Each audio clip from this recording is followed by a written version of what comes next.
Mike, this team has come back from, adverse conditions in the last series here, but never had maybe a crushing loss like this one. Kind of what's the mood and how do you guys respond after a night like this? It's frustration, at first, because we feel like both these games were very winnable. A play or two late in games, a couple things go our way. The series could be looking a lot different right now. So, but that's also the positive for us is that we know we can beat these guys. We know we can do it on the road. We just left a series where we flip-flopped this same scenario, and Denver came in and beat us twice at home. So it's definitely on the forefront of our minds. So our confidence is still there, but obviously super frustrating to lose this one. Now, just how did you feel when that last shot went up, and did you think you had it? Thought it was good. Shot it with confidence. Ant trusted me to get that shot up and to make that. So I thought it was good. It went in and out. I guess that's just how the game goes. Mike, you just expressed confidence in where you guys are and where you can get. But you've been in the past many times seen a bunch of opponents. Just how formidable is this Dallas group, and what's the biggest pressure they put on your guys' defense? I think it's obvious, but they're two-headed monster with Luka and Kyrie. You got two of the best at playmaking as well as going to get their own bucket. In a series like this, you almost can't be reliant on going to close one-possession games and fourth quarters, and because those guys can get a bucket in a multitude of different ways, and they're probably two of the best at doing it. So we have to find ways to.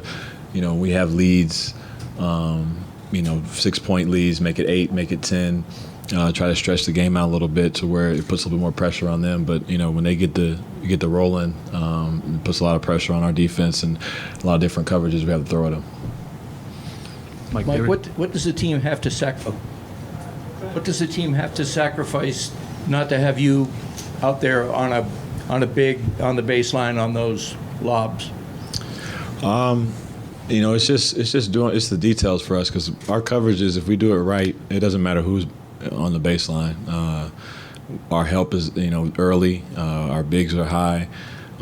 They can't make that pass to the big, and if they do, I can be there early enough to where it's not a lob. I'm meeting them in the middle of the paint, and we can kind of rotate out from there. But those are those times where they get the lobs and the late looks. It's a breakdown earlier in the possession that I think we can, like I said, it's stuff we can fix and stuff we can adjust to. So with those, they're running that double drag thing, and you were the single size tag guy over and over there. Is that something you try and blow up at the top, or is it about? Is it about the bigs and you or whoever it might be tagging there? Yeah, our initial coverage was for me to tag and try to hold the big up earlier. They do a good job of slipping that big out, underneath the chucker. Normally it's me or whoever's in that double drag. But it's, we have a coverage for that. We also have a coverage where I don't bump that, and it's the low man from the weak side that needs to catch him kind of in the middle of the paint, and I go, X out to the corner. So we have multiple different ways to attack it, and I think we just have to be committed and to one or the other at the times, and not get stuck thinking too much in those situations. Naz, you guys have shot really well from three in this series. Obviously, a really big game from you for three tonight.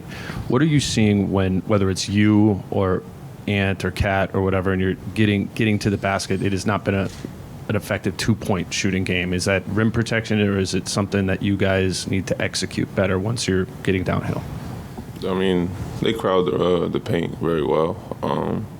We just got to make the right play, whether it's finishing or kicking it out. I think we all are capable of doing it. I think everybody has those abilities, and to finish or to kick it out. So we just gotta make the right play in those moments. I don't think anybody in our team can't. It's just a matter of us doing it.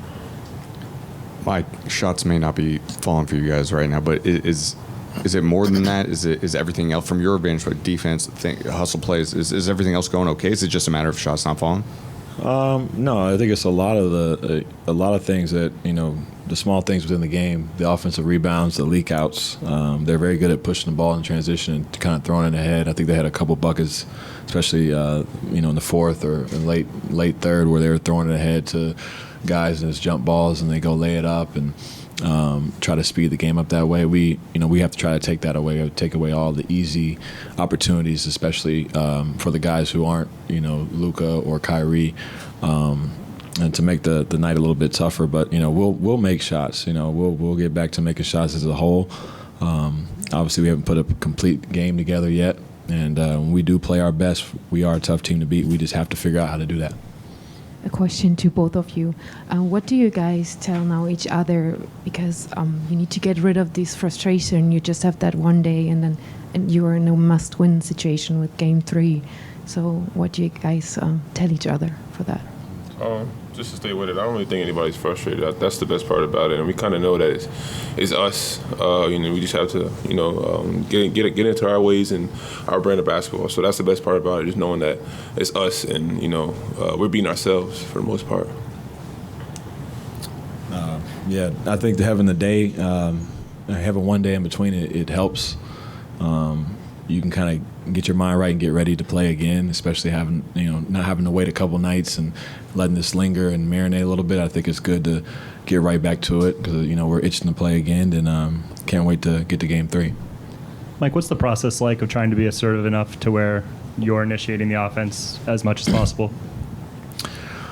I'm trying to, get the ball and be in control of the situation, especially late. Get the guys the ball when they, are in good spots to be aggressive. Nas, Cat, Ant, Rudy, Jaden, everybody, trying to get guys where they can be super effective. And especially for Ant, just trying to relieve him from a lot of the, duties he has to do so much for us. He has to guard, he has to play make, he has to score. So it's my job to just try to alleviate that pressure a little bit. And I'm probably going to be more and more involved in that. Just be aggressive offensively. It takes a little bit of pressure off of them, and try to play make for them as well. Thanks, guys.